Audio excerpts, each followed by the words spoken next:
देना होगा कि नहीं? देना होगा। कौन सा कॉन्ट्रैक्ट है ये? Employ contract. आपने उससे पूछा भाड़ा कितना? नहीं। उसने आपको कुछ बोला? नहीं। लेकिन जब आप विष्णुपुर पहुंच गए तो आपको जो भी फेयर है वो पे करना पड़ेगा। अंडरस्टूड और नॉट?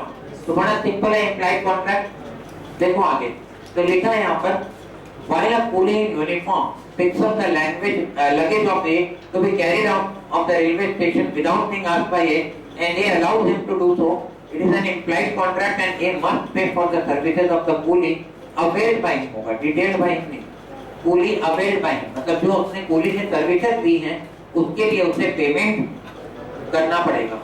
कोई दिक्कत?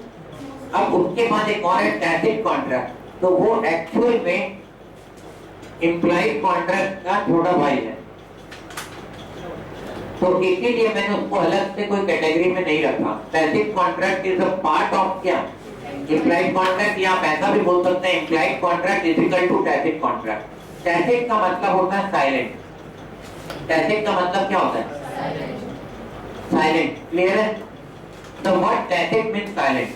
Tacit contracts are those that are inferred through the conduct of the parties without any word spoken or written. Same. ये भी conduct of party से पता चल जाता है, इसमें बोला या लिखा नहीं जाता। A classic example of tacit contract would be when cash is withdrawn by a customer of a bank from the ATM machine. आप बैंक के ATM मशीन में गए, पैसा निकाला, तो बैंक आपके लेजर से माइनस करेगा या नहीं करेगा? आप बोलेंगे यार कैसे माइनस कर देगा, मैंने तो बैंक में जाकर के कोई फॉर्म भी साइन नहीं किया, कुछ भी ऑथराइज नहीं किया, और मैंने तो एटीएम से निकाला है, तो ये माइनस नहीं होना चाहिए, तो होगा कि नहीं? टैसिट कॉन्ट्रैक्ट है, इम्प्लाइड कॉन्ट्रैक्ट। आगे another example of tacit contract is where a contract is assumed to have been entered when a sale is given effect to at the fall of hammer in an auction sale। बहुत अच्छा example है। Auction चल रहा है और वहां पर आप बिडिंग करते हैं, और अगर आपके फेवर में वो बिड का हैमर उसने चला दिया तो इसका मतलब है वो बिड किसका हो गया? आपका हो गया। आपके थोड़े ज्यादा समझदार है, जैसे ही उसने हैमर मारा आप उठे और भागे वहां से जोर से, क्योंकि अब तो फंस जाएंगे अगर वहां रहेंगे तो। बोलो, आपको एक्चुअल में वो बिडिंग में कोई इंटरेस्ट? हाँ नहीं। बताओ ऐसा हो सकता है? नहीं हो सकता। क्यों नहीं हो सकता भाई? उठ के भाग नहीं सकता आदमी? उठ के भाग सकता है कि नहीं? कोई रोकेगा उसको? तो पता, जब तक रोकेगा तब तक तो आप गायब हो जाएंगे। तो अगर ऐसा होता तो ऑप्शन कोई भी सक्सेसफुल हो पाएगा प्रॉपर्ली? तो ऐसे नहीं होता है। सुनो, वहां पर आपको घुसने ही नहीं दिया जाएगा जब तक आप अर्नेस्ट मनी जमा नहीं करोगे। मतलब आपको वहां पर कुछ सिक्योरिटी मनी जमा करना पड़ेगा बिडिंग करने से पहले, ताकि जब बिडिंग हो उस समय आप बैकआउट ना कर सके। क्लियर होना पॉइंट? वापस आओ। तो इसका मतलब फॉल ऑफ हैमर से ही कॉन्ट्रैक्ट क्या हो जाएगा? कंप्लीट। तो कौन सा एग्जांपल हुआ? इम्प्लाइड या टैसिट कॉन्ट्रैक्ट का। कोई दिक्कत? आगे देखो, it is not a separate form of contract but falls within the scope of implied contract. तो ये कोई अलग से कॉन्ट्रैक्ट नहीं है, बल्कि इम्प्लाइड कॉन्ट्रैक्ट का ही एक हिस्सा है। चलो ब्रैकेट में वहां पर लिख लो एक लाइन, नहीं लिखना क्या है आपको पता ही already. Tacit contract and implied contracts are same. लिखो आगे, एक एग्जांपल लिखा रहा हूं, बहुत अच्छा एग्जांपल है। ए step into a bus. A step into, step into मतलब अंदर चढ़ा, बस step into a bus to go to a certain location.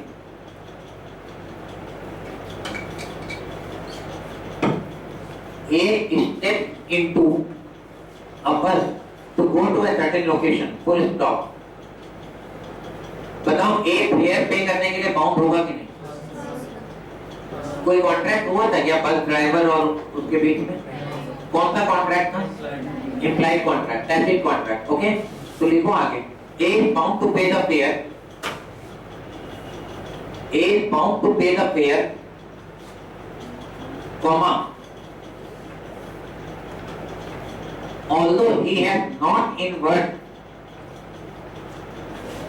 A is bound to pay the fare, comma, although he has not in word promised to do so। Although he has not in word promised to do so, भले उसने word में promise ना किया हो, फिर भी उसे पे करना पड़ेगा। हो गया? तो आई होप अभी एकदम क्लियर है पैसिव कॉन्ट्रैक्ट या एम्प्लॉयड कॉन्ट्रैक्ट। नेक्स्ट है क्वासी कॉन्ट्रैक्ट। अच्छा एक और बात बता दूं, इंडिया में तो नहीं लेकिन फॉरेन में कोई भी बस के अंदर पैसे कलेक्ट करने वाला बंदा नहीं होता, खलासी नहीं होता वहां पर। इंडिया में क्या देखें, बस के अंदर एक बंदा होगा जो टिकट चिल्लाते रहेगा और पैसा लेगा आपसे आकर के आपके पास, और वो एग्जैक्ट फेयर लेगा जहां तक आप जाएंगे। फॉरेन में ऐसा नहीं होता है। आप चढ़िए, अपने पास आप पैसे रखिए, कॉइन्स, जो भी वहाँ चलता है, यूरो चलेगा तो यूरो में कॉइन्स रखिए, और डॉलर में आप सेंट्स रखिए, और आपको पता होना चाहिए कितना किराया उस डिस्टेंस का, और वहाँ एक बॉक्स बना होता है उसमें डाल दीजिए और अंदर चले जाइए। मतलब बॉक्स शुरुआत में ही रहता, समझ में आ गया? तो अगर हम इंडियन होते तो क्या करते? या तो डालते ही नहीं, या फिर क्या करते? कम डालते। समझो बात को। यानी सोचो हम लोग क्या बोलते हैं, सुनो इंडिया का आयरनी देखो क्या है। हम लोग बोलते हैं हम लोग एक ऐसी कंट्री को बिलोंग करते हैं जिसका कल्चर बहुत स्ट्रॉन्ग है, बोलते हैं ना। और सबसे ज्यादा करप्ट कौन है? हम लोग खुद हैं। हमसे अच्छे वो फॉरनर थे जो चोरी नहीं करते, मतलब वो जानते हैं कि किराया इतना है और उतना ही किराया वो डालकर बस में अपने से बैठते हैं, उनको कोई फोर्स नहीं करता। क्लियर है? वापस आओ।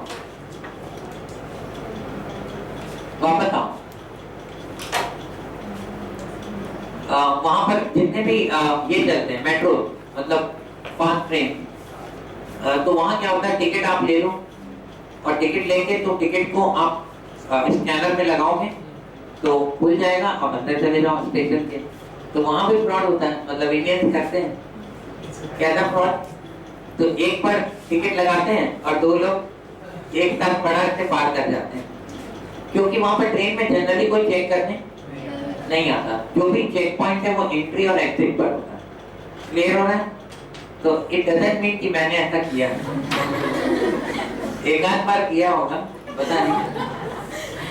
तो चलो वापस आते हैं, क्वासी कॉन्ट्रैक्ट। नेक्स्ट है तीसरा पॉइंट, क्वासी कॉन्ट्रैक्ट। अब quasi contract is not an actual contract. Underline करो, एक्चुअल कॉन्ट्रैक्ट नहीं है, not an actual contract, but it resembles the contract. लगता है कि कॉन्ट्रैक्ट जैसा है। It is created by law under certain circumstances. The law creates and enforces legal rights and obligations when no real contract exists.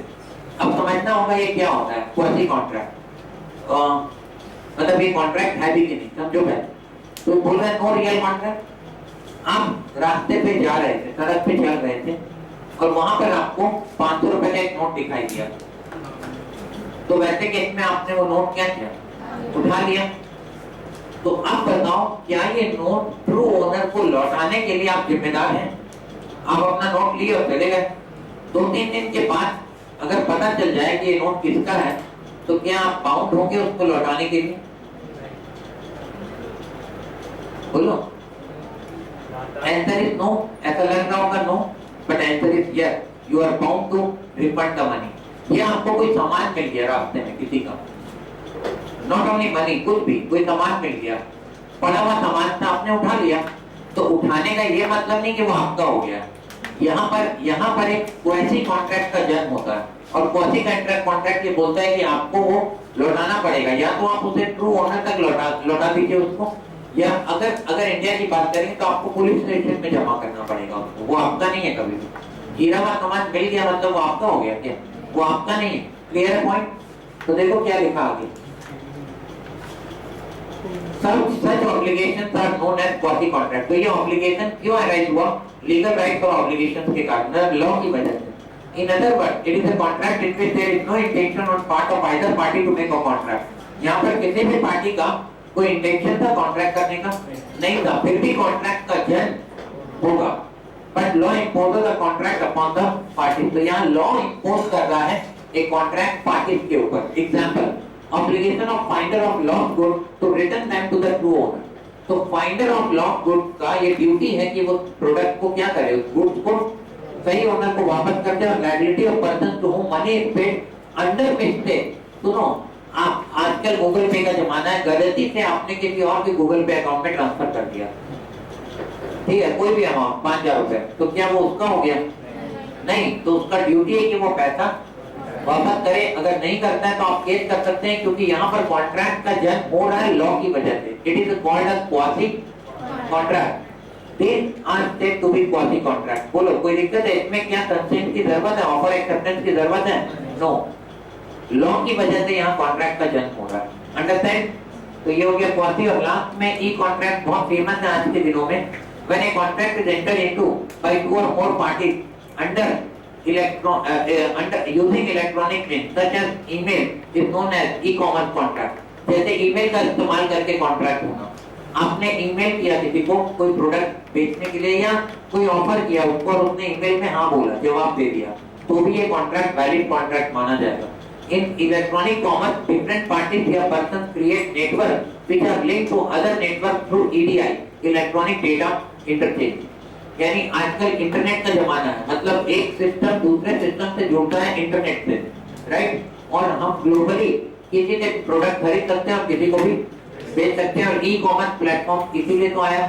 तो हम जो e commerce platform में buying और सेल करने का कॉन्ट्रैक्ट करते हैं, वो भी एक कॉन्ट्रैक्ट है, वैलिड कॉन्ट्रैक्ट है। ओके, आगे, this help in doing business transaction using electronic mode. These are known as EDI contract और साइबर कॉन्ट्रैक्ट और माउस क्लिक कॉन्ट्रैक्ट, इसके नाम है।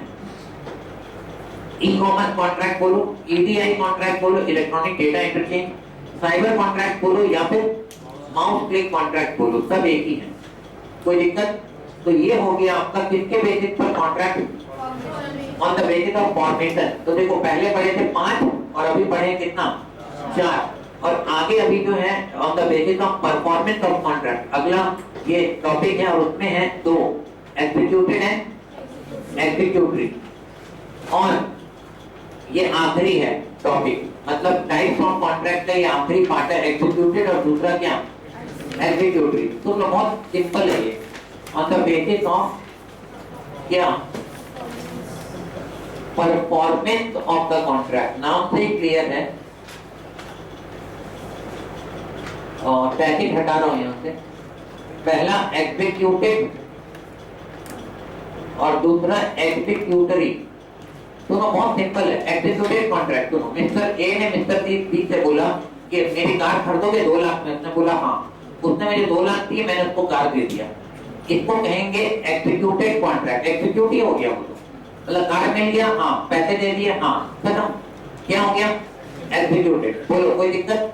अब सुनो दूसरा एग्जांपल एग्जीक्यूटरी कॉन्ट्रैक्ट का, जिसमें दोनों पार्टी ने अभी उस कॉन्ट्रैक्ट को पूरा नहीं किया या किसी एक पार्टी ने भी पूरा नहीं किया, तो उसको एग्जीक्यूटरी कहेंगे। जैसे फॉर एग्जांपल ए ने बी को बोला मेरे पास कुछ बिजनेस का गुड्स स्टॉक है, तो खरीदोगे? बोला हाँ 1 लाख में, ठीक है। तो उसने बोला कि मैं पेमेंट 1 महीने बाद करूंगा 1 लाख का। तो ए ने उसे गुड्स हैंडओवर कर दिया, ठीक है। तो ए ने बी को जो गुड्स दे दिया, ए की तरफ से क्या हो गया? एग्जीक्यूटेड। क्या बी ने 1 लाख रुपए भी दिए हैं, तो बी की तरफ से क्या हुआ? एग्जीक्यूटरी। क्लियर है? आप किसी टीचर के पास गए, बोला कि सर क्या आप मुझे मैथ पढ़ा दोगे? तो उन्होंने बोला कि मैं तुम्हें 15 दिन बाद शुरू करूंगा तुम्हारा क्लास, ठीक है। हाँ बोला उन्होंने 15 दिन बाद, और उन्होंने बोला मैं फीस लूंगा 2000 रुपए पर मंथ, राइट। तो वैसे केस में क्या आपने भी फीस पे कर दिया? नहीं। क्या उन्होंने पढ़ाना शुरू कर दिया? नहीं। तो ये एग्जीक्यूटरी कॉन्ट्रैक्ट है जो दोनों पार्टी की तरफ से अभी पेंडिंग है, दोनों पार्टी की तरफ से पेंडिंग है। अब ध्यान देना, ये जो एग्जीक्यूटेड और एग्जीक्यूटरी कॉन्ट्रैक्ट का यहाँ एग्जांपल भी दिया हुआ है जो आपको घर पे पढ़ना है। और यहाँ पर एग्जीक्यूटरी कॉन्ट्रैक्ट 2 तरह के होते हैं, यूनिलैटरल और बायलैटरल। ये वाला सेकेंड वाला कॉन्ट्रैक्ट का भी 2 हिस्सा है, यूनिलैटरल, बायलैटरल। यूनिलैटरल मतलब एक पार्टी की तरफ से पेंडिंग है, दूसरी पार्टी की तरफ से नहीं। और बायलैटरल मतलब दोनों पार्टी की तरफ से क्या अभी पेंडिंग है। उसका एग्जांपल दिया जो मैं आपको ऑलरेडी बता चुका हूँ, तो आप कर सकते हैं अब इसको। बोलो एग्जीक्यूटेड, एग्जीक्यूटरी और एग्जीक्यूटरी में क्या? यूनिलैटरल या बायलैटरल। यूनिलैटरल मतलब एक पार्टी ने काम कर दिया, दूसरे ने, और बायलैटरल में अभी दोनों का ही काम पेंडिंग। तो ये कंप्लीट हो गया टॉपिक जिसका नाम है क्या? Type of contract. और क्वेश्चन नंबर 6 और 7 हम ऑलरेडी कर चुके हैं। बोलो तो आपको पता है एक पूरा का पूरा टॉपिक कंप्लीट हो गया अभी, जिसका नाम है नेचर ऑफ कॉन्ट्रैक्ट। क्या नाम है? Nature of contract. अगले क्लास में हम शुरू करेंगे प्रपोजल या ऑफर, टॉपिक का नाम है। याद करो, एग्रीमेंट बनने के लिए दो चीजों का होना जरूरी होता है, पहला ऑफर और दूसरा एक्सेप्टेंस। तो अब हम ऑफर के बारे में चर्चा करेंगे डिटेल में। ऑफर या उसको टेक्निकली कहा जाता है प्रपोजल। इंडियन कॉन्ट्रैक्ट एक्ट में ऑफर वर्ड नहीं यूज किया गया, वहां पर प्रपोजल वर्ड यूज किया गया। लेकिन प्रपोजल और ऑफर का मतलब क्या होता है? सेम। तो उसको डिटेल में हम करेंगे कवर अगले क्लास में। आज के लिए इतना ही। Thank you.